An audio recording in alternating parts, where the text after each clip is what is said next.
friends, we're here at Diana's house and we have the blessing of the building inspector to get started. So we've started with some demolition and framing. We're going to take a look at that. And also exciting is Diana has approved our alternative design, which is going to capitalize on putting the living space and the kitchen on the southern side of the house. So let's go in and take a look. We're in the middle of some demo and framing, and you can meet our foreman Derek, and we'll take it from there. Let's have a look. This is going to be Diana's main front door, and there's a potential code issue here.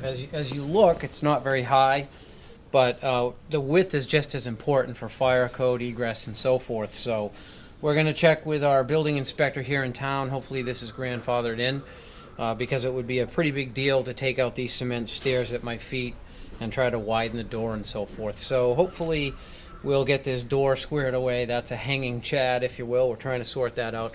Let's go in and see the crew and what the demo is and what we're looking like inside. We've got lighting. So this is obviously not the finished lighting, but at least the crew can see what they're doing. A couple of things to note in here.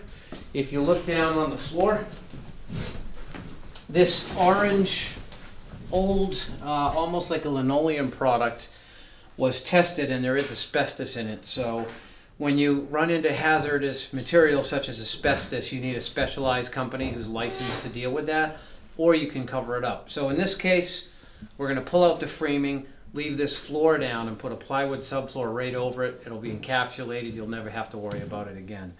So these are sort of the things that go into planning a project, particularly when you're working on an older place.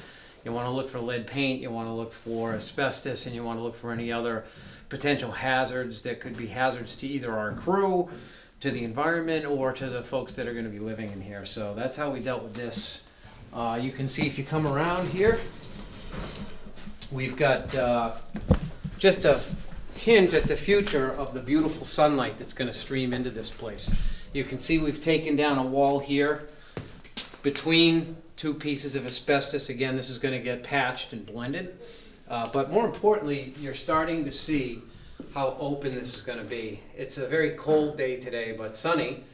And this place will almost heat itself in the winter with all the light and the natural light that's going to come through on the southern side. So really exciting to see some progress going.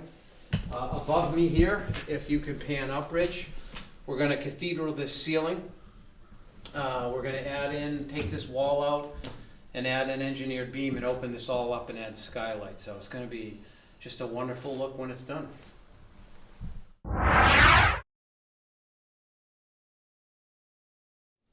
So here is the induction top that we specified and installed in this kitchen. This is a Jenn-Air unit.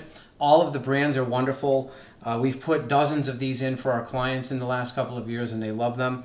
The one caveat with an induction cooktop is you do need ferrous metal pans. So if you have a stainless steel set or a copper set, they won't work.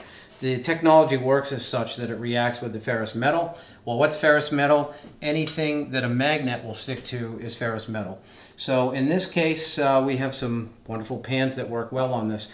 I love induction tops because you get the best of both worlds. You get the control you have with a gas unit, and you also have the safety and convenience of an electric unit. And what's great about an induction top is even if you have a pot of water on full boil, when you lift it off, the heat element doesn't heat up. Secondly, cleanup's a breeze, as you can see. And as somebody who loves to cook, I have to tell you, when you get in here and you start working and you get used to an induction top, there's no going back. They're just wonderful. So call Masters Touch or go to masterstouchweb.com, and we'd love to put in this type of unit in the kitchen that we design and remodel for you.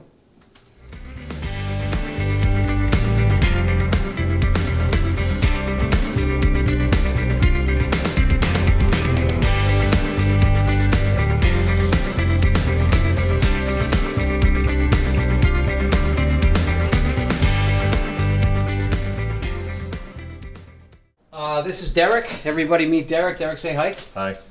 Who am I How saying are you, hi man? to? Excellent. Staying warm? Yeah. All right. Yeah. Great The more job you so work, far. The more you work, the warmer you stay. Yeah, exactly. Yeah. So you set up all the lighting all by yourself? Yeah. Nice We job. need to have something. and, Yeah. Those are the finished lights that Diana's expecting. Yeah, absolutely. We're going to install those in every room. Any curveballs, or is everything going according to plan? No, I think it's going to be, it's just a matter of like chipping away and getting everything out of here Okay. and just starting fresh, having like a blank palette, clean Yep. everything up, take everything apart and start over. Even with the minor amount of demo you did, it already looks Oh, it looks way much different. better. Yeah, Getting all the yeah. junk out of Yeah, here. once we open the walls up too and, Yep. and take the walls out that aren't supposed to be here, it'll look even better. Yeah, I think so. Yeah, once it starts really moving along, Yep. we get the LVLs here, we'll be good. All right. Did Yeah. you talk to Diana about the idea of maybe adding Yes, a I window? did. Yeah, it's all set. We're gonna gut this room. We're Yeah. gonna put 4 windows. We're gonna put a window over the sink. Awesome. We're gonna use all new doors. She wants solid core doors. She doesn't like 2.5-inch colonial casing. Yep. She hates clamshell casing. She wants some. She'll probably like Beautiful. a 3.5-inch staffing or Okay. something is what I'm thinking. Yeah. I'll get her some samples as Sure. we get closer. Yeah, so we're still working on kitchen design. I think the sink's going to be over here somewhere, and behind this is an open porch area. So I've come up with an idea to add an opening here to let more sunlight through.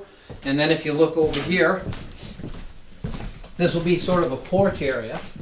And the thought here, and Derek, you said she's good with this. She's good with the 4 Instead of windows. 2 windows, we're going to open this up to 4. Tremendous amount of light coming in. Hopefully some slate tiles to collect the heat and be a heat sink. This place is going to be unbelievable. And then the window will be right there to Okay. let the light in through. Well, we're going to do, Yeah. you know, we're on a combination of budget versus Sensibility. green and sensibility and being sensibility. super efficient. So Yeah. Saul's going to give us budgets for both, Yeah, and I'm okay. happy to talk to Diana Yeah. about that. Yeah, I think that'll be definitely. great. Okay. We'll probably be coming back to visit once a week or so just to check on your progress. I'll be and, I'm going to be here for many of those weeks. it's going to be good. All right. And